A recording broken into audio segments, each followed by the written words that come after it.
You're listening to the CyberWire Network, powered by N2K.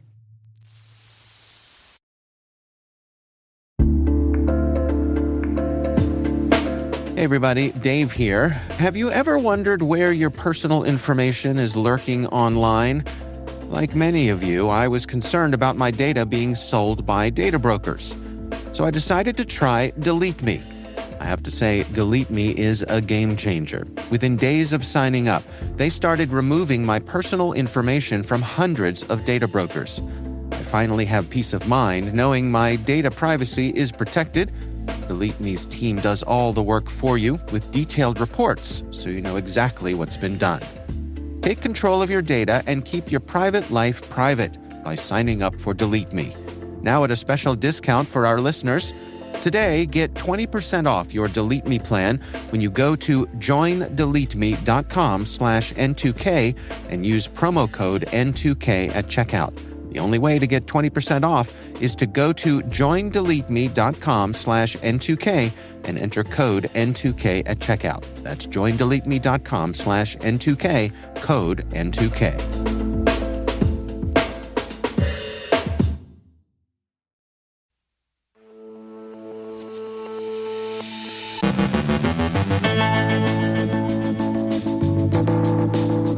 Thailand ransomware gang claims responsibility for attack against Lee Enterprises. Thai police arrest suspected hacker behind more than 90 data leaks. Java Ghost uses compromised AWS environments to launch phishing campaigns. Lotus Blossom cyber espionage campaigns target Southeast Asia. Malware abuses Microsoft dev tunnels for C2 communication. Protecting the food supply. Today's guest is Keith Malarski, Chief Global Ambassador at Q-Intel and former FBI Special Agent, discussing crypto being the target of the cyber underground. And an interview with Iron Man?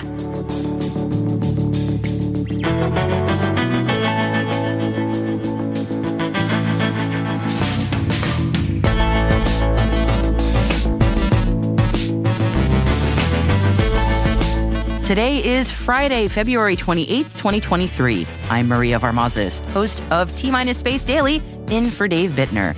And this is your CyberWire Intel Briefing.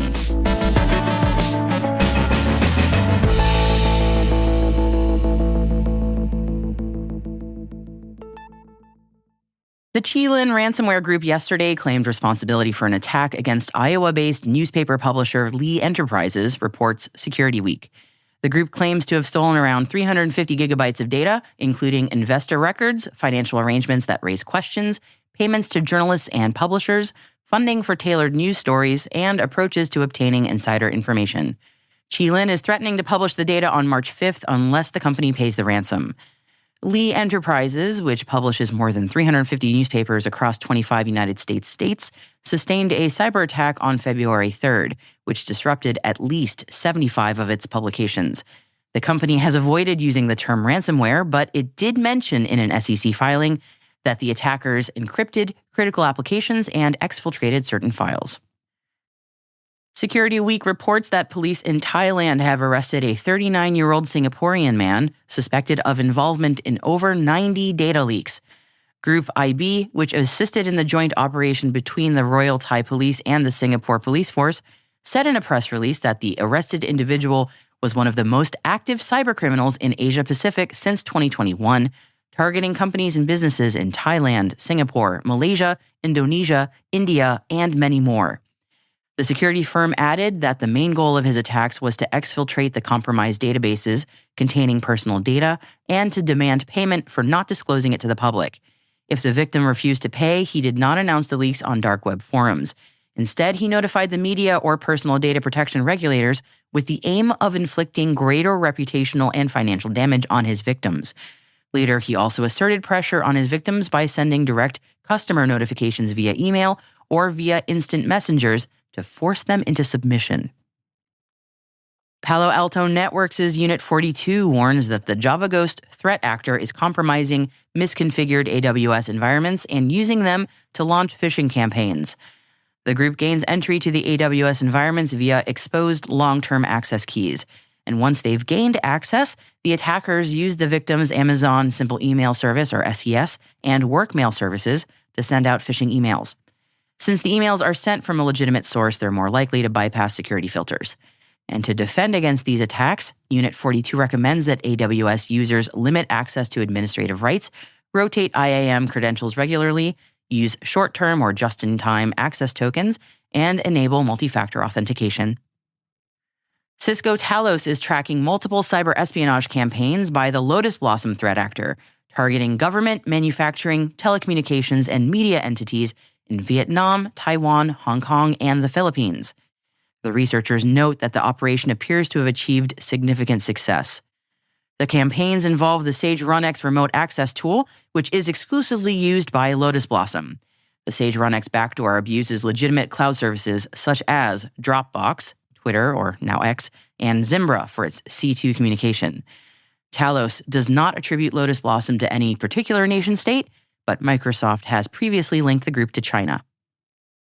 In a new twist, cybercriminals are exploiting Microsoft's DevTunnel service to send data back and forth from malware-infected devices.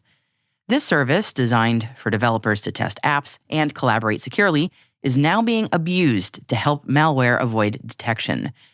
Recently, researchers found 2 versions of NJRAT malware using Microsoft's DevTunnels to connect to command and control servers. The malware communicates through hidden URLs, making it harder for traditional security systems to spot. The malware checks in with its remote servers, reporting its status, and then can even spread through USB devices. Experts say that organizations that are not using DevTunnels should keep an eye on DNS logs for any unusual DevTunnel URLs as a way to spot potential attacks early. According to Longwall Security, cybercriminals are using pass-the-cookie attacks to bypass multi-factor authentication. Instead of stealing passwords, attackers target session cookies, which allow them to hijack active sessions without triggering MFA. InfoStealer malware like Luma C2 is often used to extract authentication cookies from victims' browsers. Once stolen, these cookies let attackers impersonate users and access accounts. These stolen cookies are even being traded on dark web marketplaces, making it easier for cybercriminals to access accounts undetected. Longwall Security recommends shortening session expiration times, monitoring login behavior, and educating users on phishing to defend against this rising threat. As attackers evolve, organizations must strengthen their security to stay ahead. Cyber threats to agriculture are no longer hypothetical. The Farm and Food Cybersecurity Act, reintroduced in Congress, aims to secure the U.S. food supply chain from digital attacks. With bipartisan support, the bill mandates the USDA to conduct biennial cybersecurity assessments and coordinate crisis response exercises with Homeland Security and intelligence agencies. Recent attacks, like the 2021 JBS ransomware incident, highlight the growing risks to precision agriculture and food production. A new Food and Ag Sector Cyber Threat Report found that 90% of cyber attacks exploit readily available tools, and 83% of them involve spear phishing. With backing from key industry groups, this legislation pushes for stronger public-private collaboration. The message is clear: food security is national security, and cyber resilience must be a priority.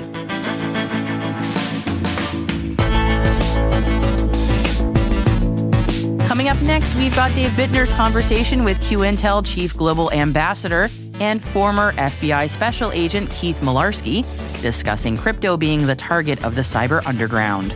And an interview with a superhero, courtesy of N2K producer Liz Stokes.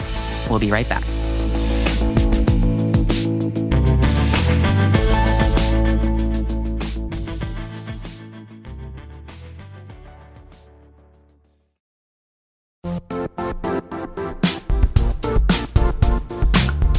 We've all been there. You realize your business needs to hire someone yesterday.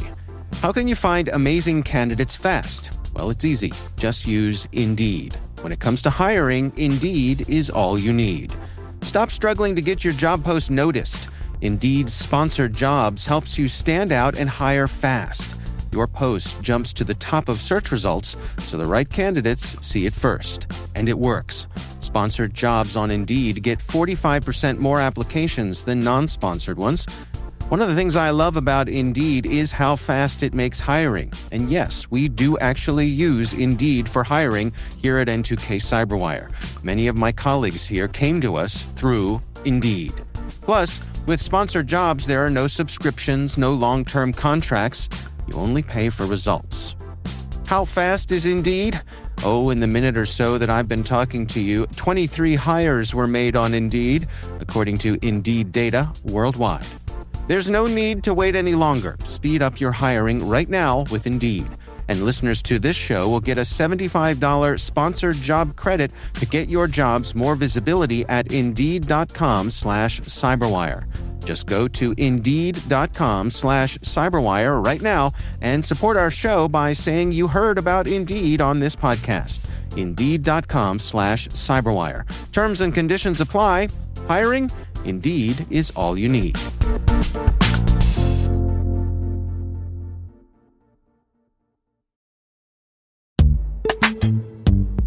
Cyber threats are more sophisticated than ever.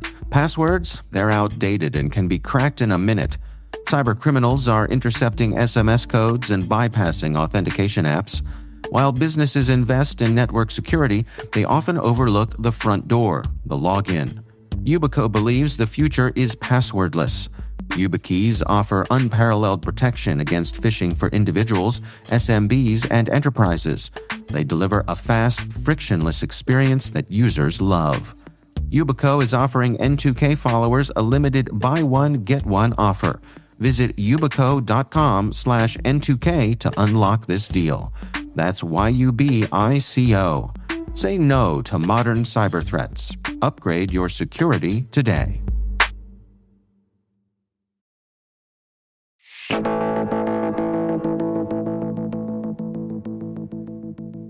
Today's guest is Keith Malarski, Q Intel Chief Global Ambassador and former FBI Special Agent. Here's his discussion with Dave Bittner. So today we are talking about some of the threats that are targeting crypto and the cyber underground.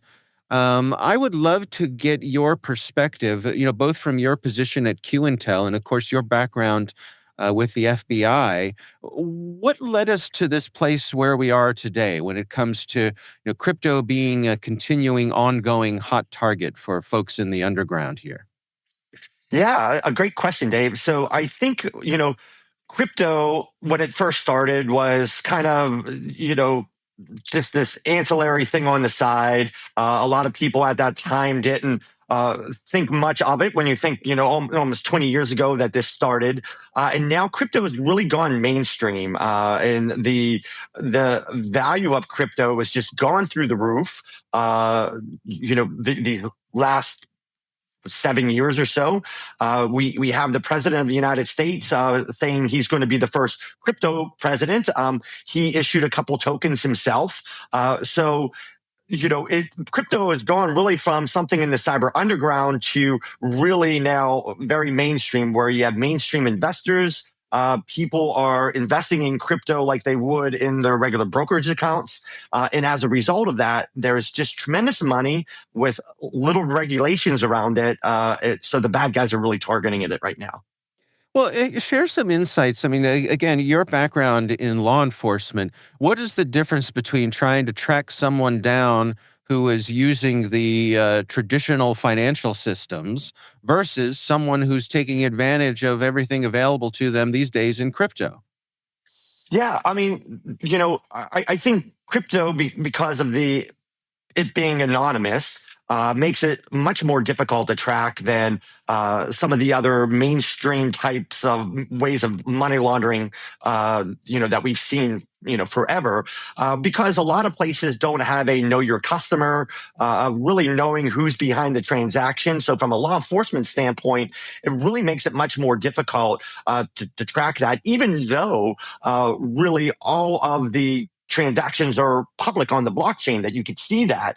But what the criminals are doing really are using exchanges to be able to cash out into different coins. So you could take Bitcoin or Ethereum and really instantly change that into another coin, such as like Monero or something else that may be a little bit more difficult to track. So, in these conversions really just go at they're instantaneous. They go in real time, and it makes it much more difficult to track that, as the criminals are using what they call different crypto mixers in order to launder money on the dark web.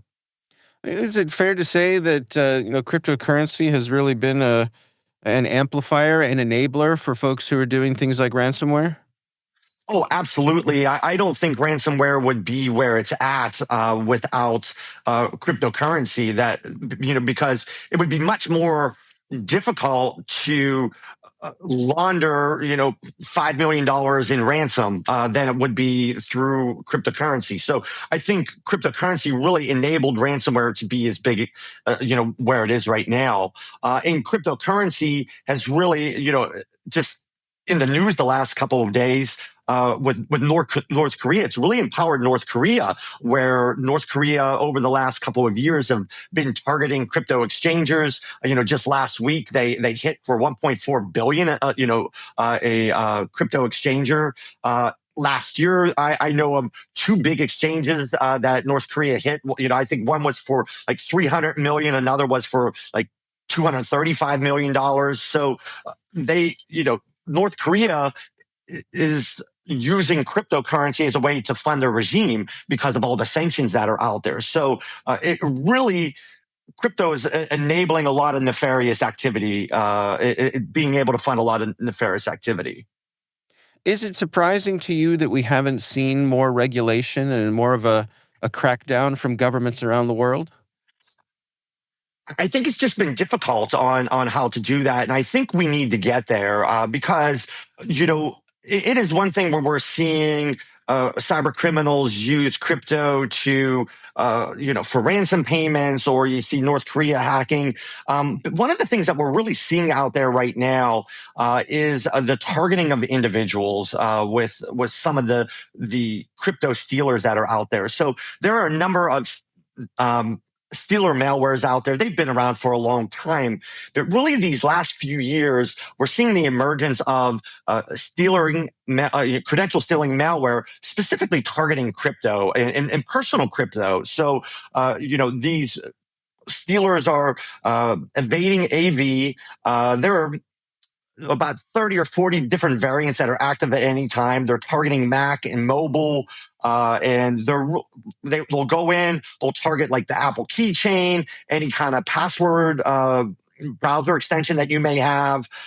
They know what directories to go into as well. And so we're really seeing the cyber criminals go after individuals. And I had a personal experience in the last couple of months where a friend of mine had significantly large sum of crypto stolen from him literally in minutes. And it was most likely probably from one of these stealing malwares, that was out there. So I think, as more and more mainstream people get into crypto and the criminals are targeting that, there's going to have to be regulation because there's just no protections around the normal consumer like you and I if we're going to be putting our money into crypto for legitimate investing purposes.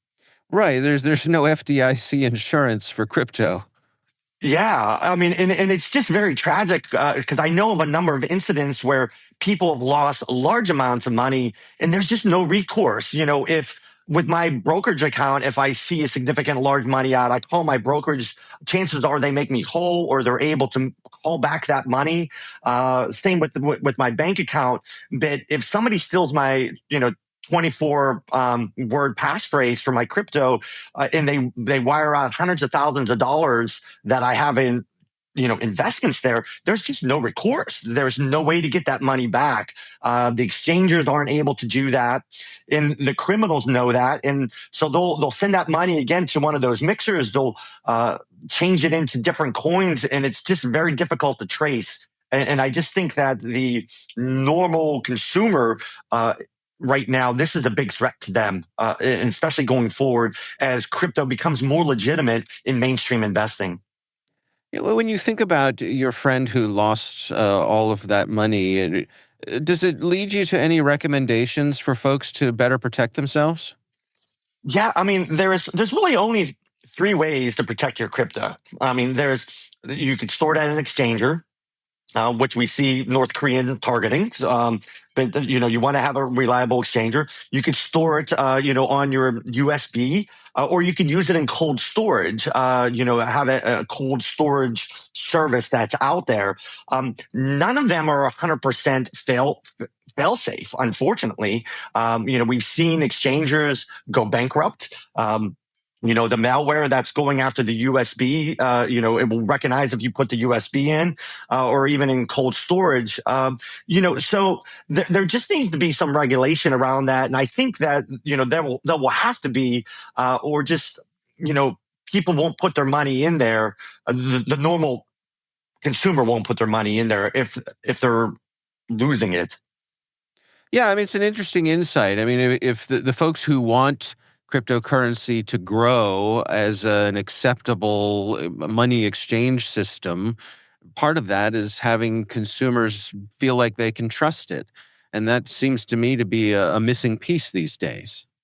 Yeah, that's the biggest piece. And I think we need to move that. And if the administration is talking a lot about cryptocurrency, that may be something that we see here in the coming years. That was Dave Bittner speaking with Keith Malarski of QIntel. Up next, N2K's own Liz Stokes talking to Iron Man. Yep, stay tuned.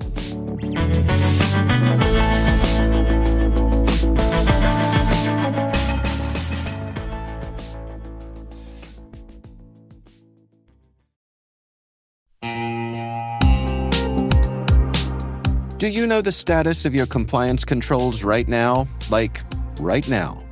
We know that real-time visibility is critical for security, but when it comes to our GRC programs, we rely on point-in-time checks. But get this.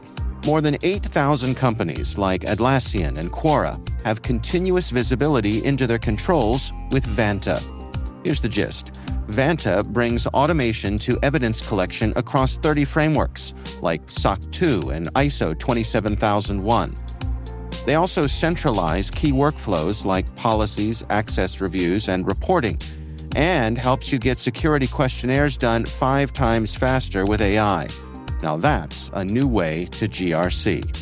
Get $1,000 off Vanta when you go to vanta.com/cyber. That's vanta.com/cyber for $1,000 off.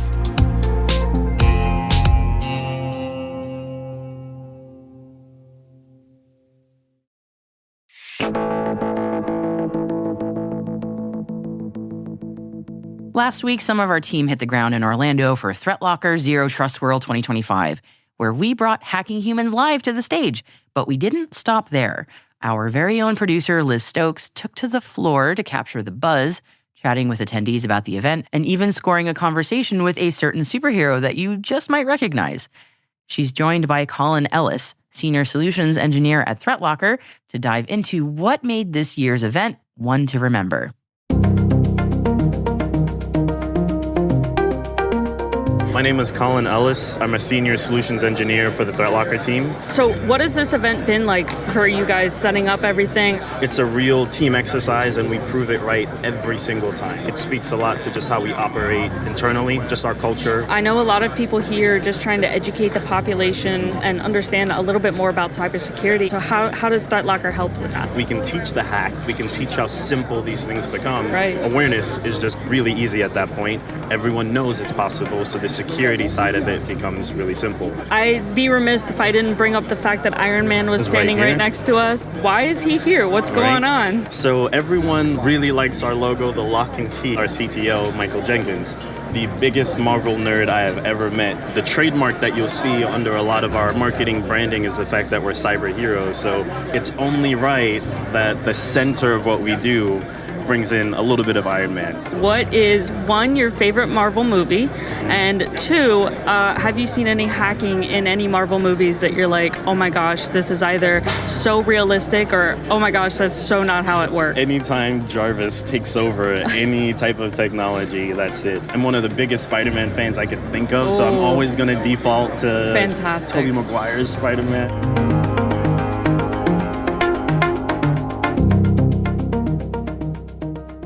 You want to catch more of Liz's interviews from ThreatLocker Zero Trust World 2025, just head on over to our YouTube page, where we'll be posting all of the conversations that she had on the floor. And while you're there, don't miss our Hacking Humans live event, or tune in wherever you get your podcasts.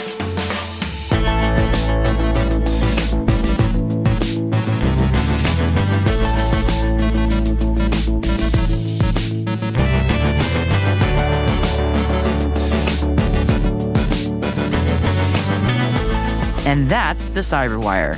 For links to all of today's stories, check out our daily briefing at thecyberwire.com.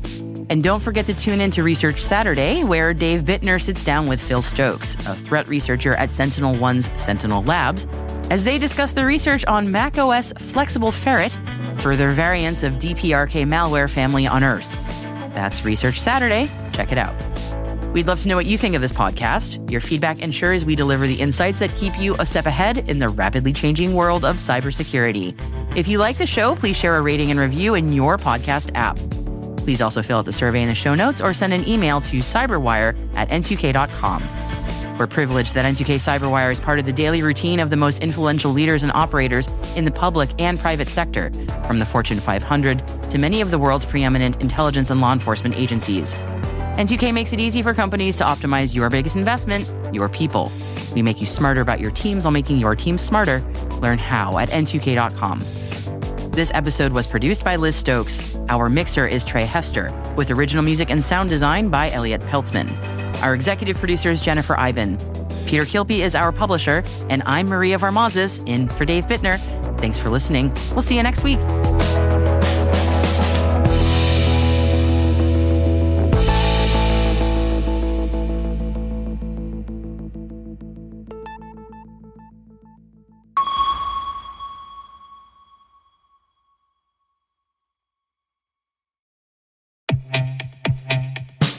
And now, a message from Black Cloak. Did you know the easiest way for cyber criminals to bypass your company's defenses is by targeting your executives and their families at home? Black Cloak's award-winning digital executive protection platform secures their personal devices, home networks, and connected lives. Because when executives are compromised at home, your company is at risk. In fact, over 1/3 of new members discover they've already been breached. Protect your executives and their families 24/7, 365 with Black Cloak. Learn more at blackcloak.io.